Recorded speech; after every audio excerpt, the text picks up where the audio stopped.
आए उद्धव जी से भेंट हुई। उद्धव जी से जो भेंट हुई है, यदुकुल के बारे में जानना चाहा, यदुकुल के बारे में सब कुछ बताया और बताया कि भगवान द्वारकाधीश धराधाम को छोड़ करके जा चुके हैं, बड़े दुखी हुए। उद्धव जी ने कहा कि जाते जाते भगवान ने आपको याद किया था और मेरे को जो उपदेश दिया वो आपको देने के लिए भी कहा है। तो कहा कि मेरे को वह उपदेश दीजिए। तो कहा कि वो आज्ञा मेरे को नहीं मिली है, वो आज्ञा मिली है मैत्री ऋषि को। आप मैत्री ऋषि के समक्ष जाइए और उनके समक्ष जाकर के वह ज्ञान आप प्राप्त कीजिए जो भगवान ने उनको प्रदान किया है। यहाँ उद्धव जी से भेंट हुई, प्रणाम किया। उद्धव जी चले गए बद्रिकाश्रम की ओर और विदुर जी आए हैं यमुना के तट पर, चलते चलते गंगा के तट पर पहुंचे। गंगा के तट पर मैत्रेय ऋषि के यहाँ आए और मैत्रेय ऋषि के यहाँ आकर के मैत्रेय ऋषि को जो प्रणाम किया, मैत्रेय ऋषि उठकर खड़े हुए, प्रणाम किया है, एक आसन इनको दिया है, आसन पर बिठाया है और बैठ के टू द पॉइंट, सीधी मतलब की बात करें। ऐसा नहीं कि आप कैसे हैं और सब बढ़िया, कौन सी गाड़ी से आए, कोई दिक्कत तो नहीं है आने में, कुछ नहीं, सीधा। मैं आपसे कुछ प्रश्न करना चाहता हूं। कहते हैं श्री विदुर जी महाराज, सुखाय कर्माणि करोति लोको नातहि सुखं वान्यदुपारमं वा विन्देत भूयस्तत एव दुःखं यदत्र युक्तं भगवान वदेन्नः।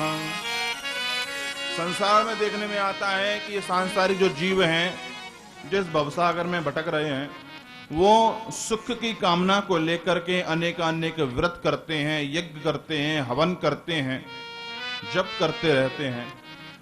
इनके करने के बावजूद भी इनके जीवन में कष्ट आता है, दुख आता है। कर्म कर रहे हैं सुख के लिए, लेकिन उसके बावजूद भी जीवन में दुख आता है, जीवन में परेशानियां, कष्ट आते हैं। क्या कारण है? आप मुझे सृष्टि के विषय बताइए कि सृष्टि किस प्रकार हुई है, किस प्रकार सृष्टि का विस्तार हुआ, भगवान किस प्रकार पालन करते हैं, पोषण करते हैं, संहार करते हैं, इस सारे की सारी लीलाएं आप मेरे को बताइए। जो ये बात कही तो श्री मैत्रेय ऋषि ने इनकी इस बात का उत्तर दिया। कहा कि देखो, व्यक्ति अपने जीवन में जिस प्रकार के कर्म करता है वो कर्म फल का भोक्ता बनता है।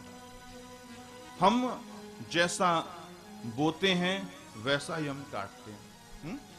जैसा हम बोते हैं वैसा ही हम काटते भी हैं। हमने जिस प्रकार का कर्म, हमने अच्छे कार्य किए हैं, यदि हमने अच्छे कार्य किए हैं, खूब दान किया है, धर्म किया है, धर्मानुष्ठान किए हैं, संतों की सेवा की है, ब्राह्मणों की सेवा की है, गौ की सेवा की है, सज्जनों की सेवा की है, गरीबों की सहायता करी है और तीर्थों में जाकर के नदियों में स्नान किया है, परिक्रमा करी है, खूब ब्राह्मणों की सेवा करी, गौ की सेवा करी, संतों की सेवा करी है, भगवान की कथाओं का खूब श्रवण किया है, तो उसका फल मिलेगा। अब उसका फल कैसा होगा आप जान सकते हो। और यदि हमने कोई ऐसा कार्य किया है जिससे किसी का अहित हुआ हो, किसी को दुख पहुंचा हो, किसी को कष्ट पहुंचा हो, ऐसा यदि कार्य किया है तो उसका भी फल हमको ही भोगना है, कोई दूसरा नहीं भोगेगा, भोगना हमको ही पड़ेगा। इसलिए जिस प्रकार के कर्म किए भोगने पड़ेंगे। यज्ञ किए हैं, हवन किए हैं, जप किए हैं, उनका भी फल प्राप्त होगा। ऐसा नहीं है कि उनको करना निरर्थक है, व्यर्थ है, ऐसी भी बात नहीं है, परंतु समय अनुसार उसका फल मिलेगा। लेकिन जो कर्म हम करके आ चुके हैं उन कर्मों का फल तो हमें भोगना ही पड़ेगा, चाहे वो दुख हो चाहे वे सुख हो। एक बार अकबर ने बीरबल से कहा कि तुम दो लोगों को लेकर के आओ, अबका और तबका, अबका और तबका, दो लोगों को लेकर के आओ। बीरबल 3 लोगों को लेकर के आया, अबका, तबका और कवि कना। अब भैया ये अबका क्या, तबका क्या, कवि कना क्या, अब ये कैसे समझ में आवे? राजा अकबर ने कहा कि बीरबल हमने तो 2 बुलाए थे, अबका और तबका, तुम 3 को लेकर के आ गए। तो कहा महाराज मैं आपको समझाता हूं, उसमें अबका कौन है, तबका कौन है, कवि कना कौन है। 3 व्यक्ति लेकर के आया। उनमें एक थे साधु महात्मा, एक थे महाराज बड़े पैसे वाले रईस धर्मात्मा, जो दान धर्म करने वाले, खूब यश कमाने वाले, खूब ब्राह्मणों की गौ की सेवा करने वाले, खूब धर्मानुष्ठान करने वाले। और एक बेलदार जो सुबह से लेकर शाम तक मेहनत करता है, और सुबह से लेकर शाम तक मेहनत करके जो उसके हाथ में आता है उसको लेता है, पीने में उड़ा देता है, खाने पीने में उसको उड़ा देता है। तो ये 3 प्रकार के लोग ये बीरबल लेकर के पहुंचा अकबर के पास में। अकबर ने पूछा कि इसमें से अब का कौन, तब का कौन, कभी का ना कौन। तो कहा कि ये जो रईस हैं, पैसे वाले अमीर जो हैं, जो इस समय धर्म भी कर रहे हैं, यज्ञ अनुष्ठान कर रहे हैं, दान दक्षिणा खूब दे रहे हैं, खूब जगत की सेवा कर रहे हैं, ये तबका है। इन्होंने अपने पूर्व जन्म में धर्म किए हैं, अनुष्ठान किए हैं, धर्म किया है, अनुष्ठान किया है, पुण्य किए हैं, ये उसका फल आज भोग रहे हैं, ये तबका है। और ये जो महात्मा हैं, जो ऋषि हैं, जो निरंतर भगवान नाम संकीर्तन जप इत्यादि करते रहते हैं, उपदेश करते रहते हैं, प्रवचन करते रहते हैं, सत्संग करते हैं, ये अबका हैं। और इस जन्म में ये जो कर रहे हैं, इसका ये फल आगे भोगेंगे, इसका ये फल आगे भोगेंगे।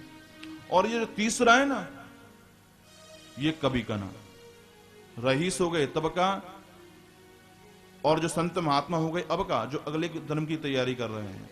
और जो ये बेलदार है, ये हमारा सुबह से लेकर शाम तक खूब मेहनत करता है, और मेहनत करने के बाद में जो ये कमाता है उसको सब पीने खाने में उड़ा देता है। ये अपने उद्धार के लिए कुछ नहीं कर रहा है।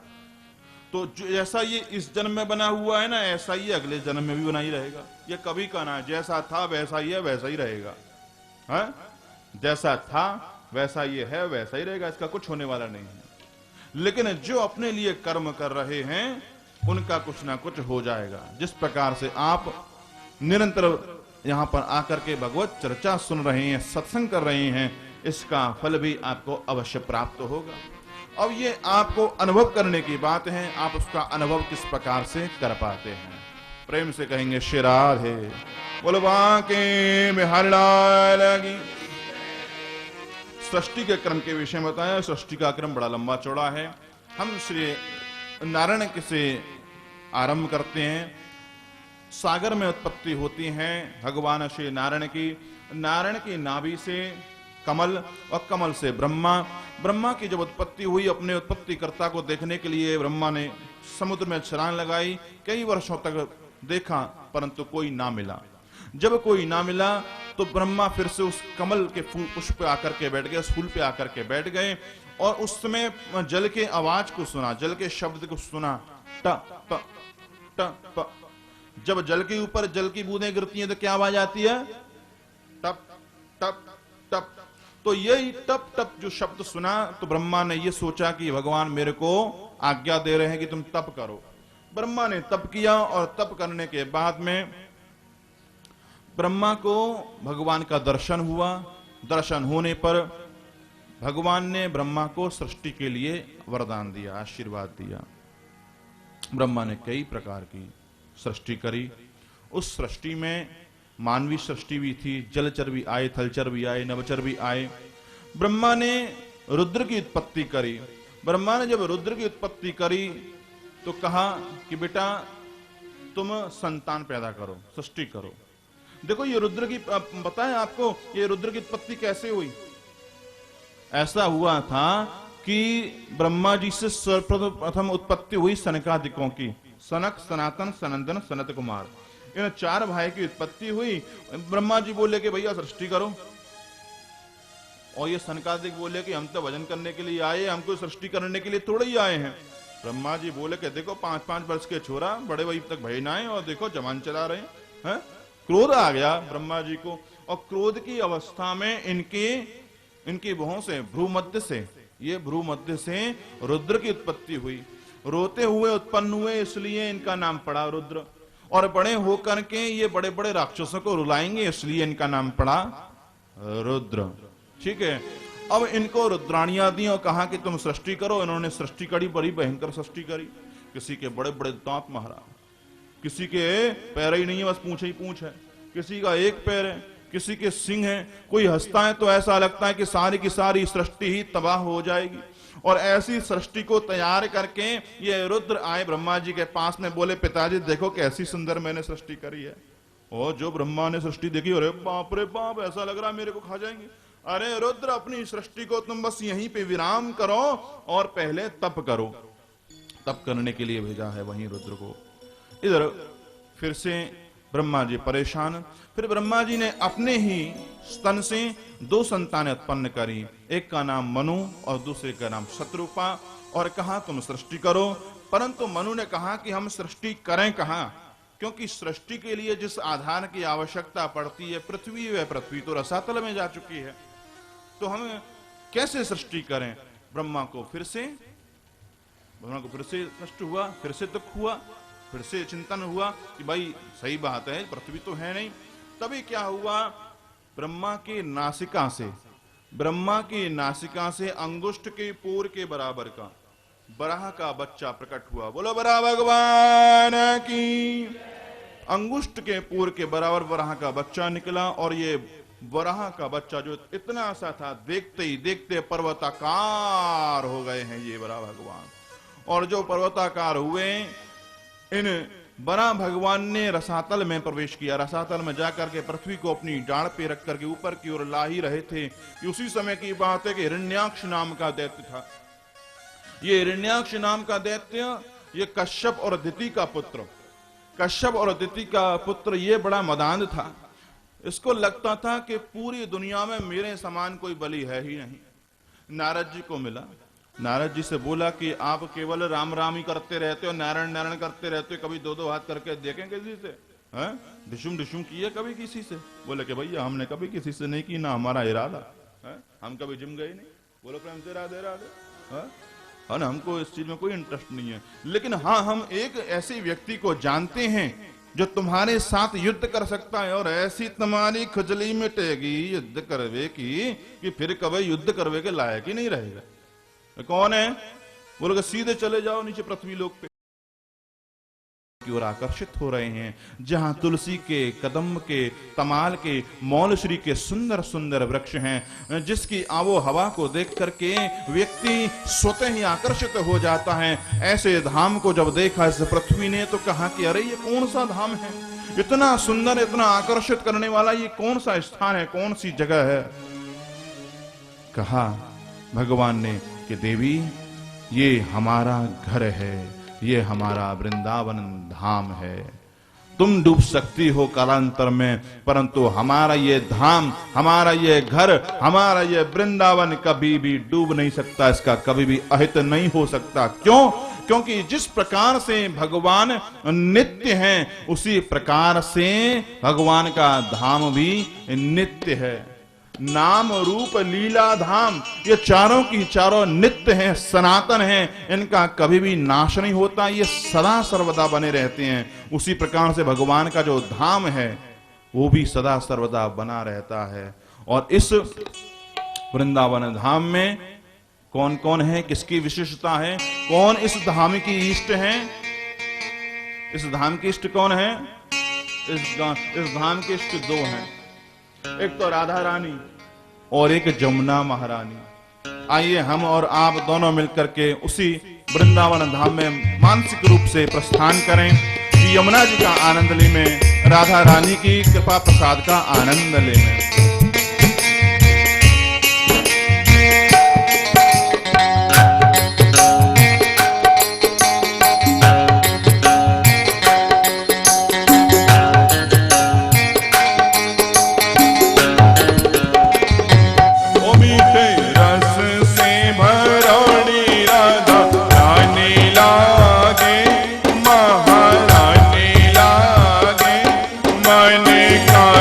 Karo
बरसाने की छोड़ी ब्रज धाम राधा दोनों हाथों से हरि बोल आने लागे, ब्रज धाने लागे, मन प्यारो प्यारो जमना दी पानी लागे। वो मीठे रस से भरोड़ी राधा रानी लागे, महारानी लागे, मने प्यारो प्यारो यमुना जीरो पानी लागे।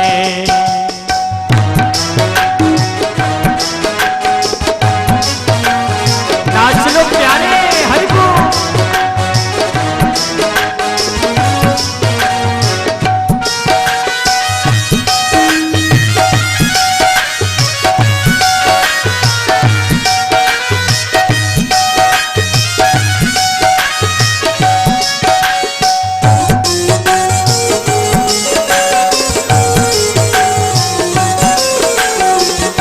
एक बार प्रेम से तालियां तो बजाइए हरि बोल।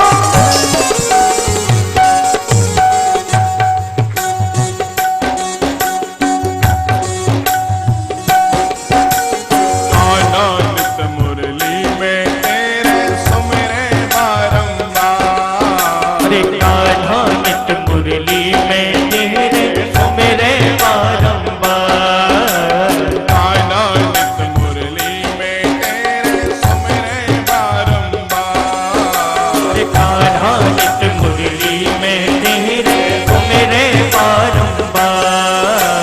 कोटिन रूप धरे मन मोहन कौन पावे पार, कोटिन रूप धरे मन मोहन कौन पावे पार।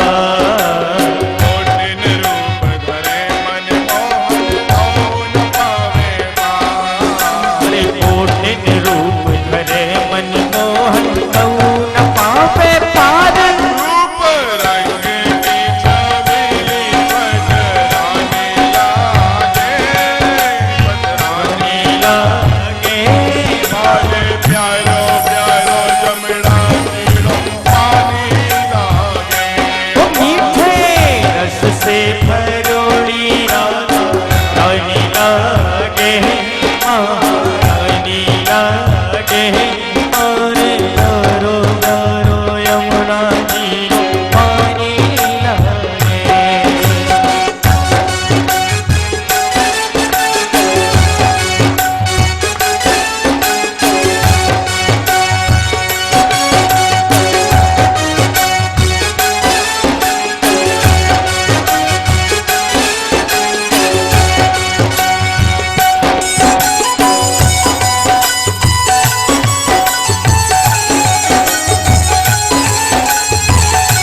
बोलिए राधा रानी की जय हो।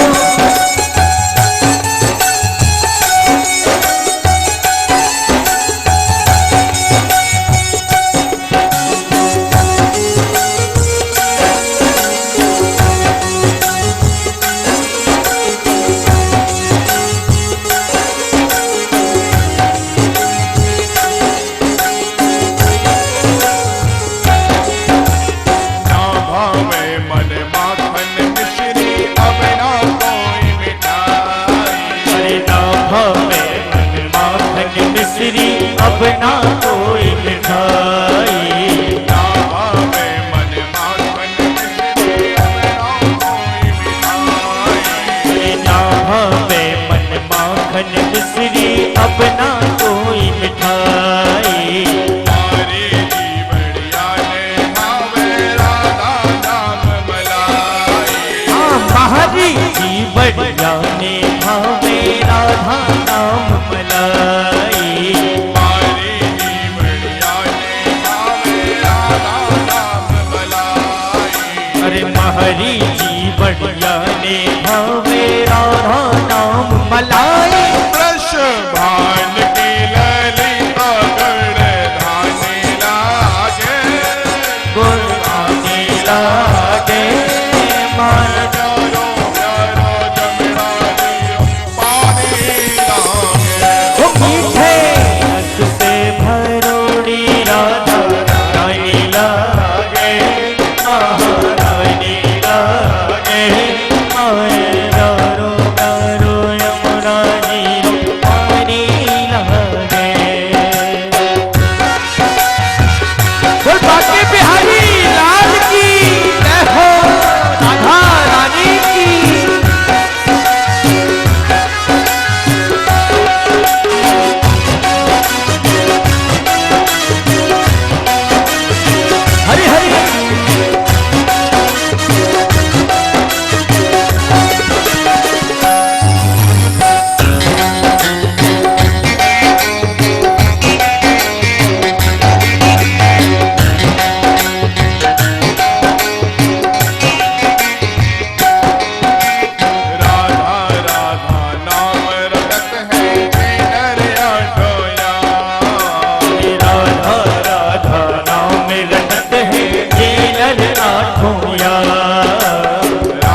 बाधा दूर कर